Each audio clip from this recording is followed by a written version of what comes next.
SIT ముందు YCP మాజీ నేత విజయసాయిరెడ్డి హాజరయ్యారు. లిక్కర్ కేసులో సాయిరెడ్డిని విచారిస్తున్నారు. మరోవైపు కసిరెడ్డి తండ్రి ఉపేందర్ రెడ్డిని సైతం సిట్ అధికారులు విచారిస్తున్నారు.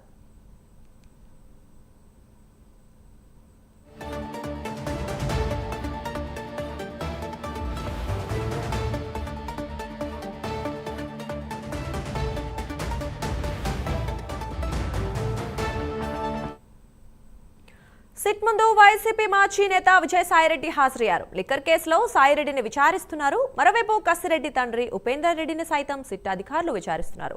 ఇక ఈ విషయం గురించి మరింత సమాచారం మా కరెస్పాండెంట్ శ్రీనివాస్ అందిస్తారు.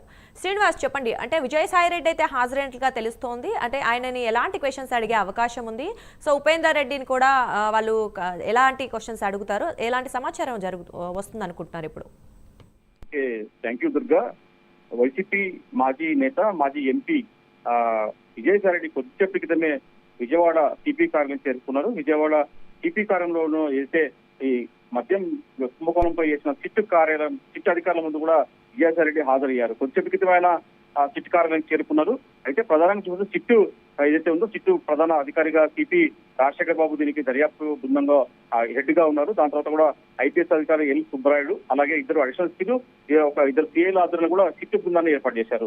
అయితే ప్రధానంగా ఈ రోజు ఉదయం నుంచి కూడా విజయసాయిరెడ్డి సిట్టు ముందుకు వస్తారని చెప్పి కూడా ఎదురు చూశారు. అయితే ఆయన మధ్యాహ్నం వస్తారని చెప్పి సమాచారం ఇచ్చారు. అయితే కొంచెం క్రితమే ఆయన సిట్టు ముందుకు హాజరయ్యారు. ఇప్పటికే దీంట్లో ఈ మద్యం కుంభకోణం సంబంధించి కూడా ఏదైతే ప్రధాన కీలకమైన వ్యక్తి ఉన్నాడో రాజు కసిరెడ్డి ఉన్నాడో అతని తండ్రి ఉపేందర్ రెడ్డి కూడా ఇప్పటికే సిట్టు కార్యాలయం చేరుకున్నారు. అతన్ని కూడా ఉదయం కొన్ని ప్రశ్నలు కూడా సంధించారు. అయితే నిన్న కూడా ఉపేందర్ రెడ్డిని ప్రశ్నించారు.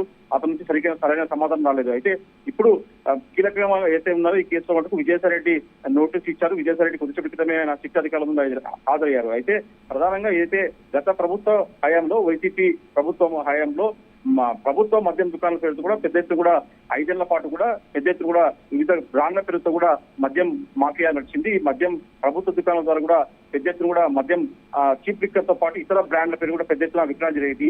ఈ కుంభకోణంలో వేలాది కోట్ల రూపాయలు కూడా ముఖ్య నేతలకు మళ్లించారని చెప్పేసి కూడా ప్రధాన అభియోగం. ఇందులో ప్రధానంగా చూస్తే ఇప్పటికే వైసీపీ ఎంపీ మిథున్ రెడ్డి కూడా ఇప్పటికే సిట్టు నోటీసులు జారీ చేసింది. మిథున్ రెడ్డి రేపు సిట్టు ముందుకు వచ్చే అవకాశం ఉంటుంది. అయితే ఈ రోజు విజయసాయిరెడ్డి పట్టుకు కీలకమైన అతను ఒక సాక్షిగా కూడా మారే అవకాశం అని చెప్పేసి అధికారులు భావిస్తున్నారు. ఎందుకంటే విజయసాయిరెడ్డి వైసీపీ హయాంలో కీలక నేతగా వ్యవహరించారు. అయితే అతనికి సంబంధించి కూడా అతనికి కొంత పూర్తి సమాచారం ఏదైతే గత ప్రభుత్వ హయాంలో తీసుకున్న ఏ నిర్ణయాలు కూడా అతని వద్ద పూర్తి సమాచారం ఉంటుంది. ఇప్పటికే ఆయన ఈ మద్యం కుంభకోణానికి సంబంధించి కూడా కసిరెడ్డి పూర్తి సూత్రధారి పాత్రధారి అని చెప్పడం కూడా జరిగింది.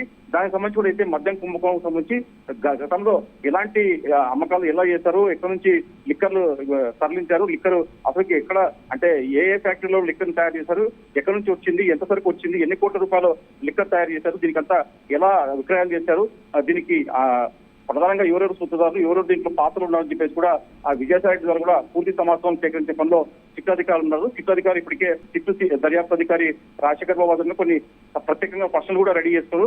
ఆ ప్రశ్నల ఆధారంగా కూడా విజయసాయిరెడ్డి ఇచ్చే సమాధానం బట్టి వాళ్ళు పూర్తి సమాచారం సేకరించే అవకాశం ఉంటుంది. ఇప్పటికే రాజ్ కసిరెడ్డి తండ్రి ఉపేందర్ రెడ్డి ద్వారా కూడా కొన్ని సమాచారం సేకరించిన సమాచారం మొత్తం చూస్తే మరో కొన్ని గంటల పాటు కూడా విజయసాయిరెడ్డి దర్యాప్తు బృందం కూడా అతని ఇంటరాగేషన్ చేసే అవకాశం ఉంటుంది. అతను అడిగే ప్రశ్నలు కూడా విజయసాయిరెడ్డి ద్వారా పూర్తి సమాచారం ఇచ్చే అవకాశం ఉంటుంది. మొత్తం మీద కూడా మరోవైపు చూసుకుంటే విజయసాయిరెడ్డి ఎలాంటి సమాచారం ఇస్తారని చెప్పేసి కూడా వైసీపీ ముఖ్య నేతలు కూడా ఇప్పటికే వాళ్ళకు వణుకు స్టార్ట్ అయింది. దాంట్లో వాళ్ళు హై టెన్షన్ పడుతున్నారు. అంటే విజయసాయిరెడ్డి సమాచారం ఇస్తామంటూ వాళ్ళంతా కేసులో ఇరుకోవాల్సి వస్తుంది. మిథున్ రెడ్డితో పాటు ఇతర వ్యక్తులంతా కీలకమైన వ్యక్తులంతా మొత్తం వాళ్ళు కేసులో ఇరుకోవాల్సి వస్తుంది. దాని తర్వాత కూడా అరెస్టులు కూడా ఉంటాయని చెప్పేసి కూడా ఇప్పటికే పోలీసు అధికారులు చెప్తున్నారు. మొత్తం చూడటం చిత్తూరు దర్యాప్తు వేగం పుంజుకుంది అని చెప్పుకోవచ్చు దుర్గా. Thank you Srinivas.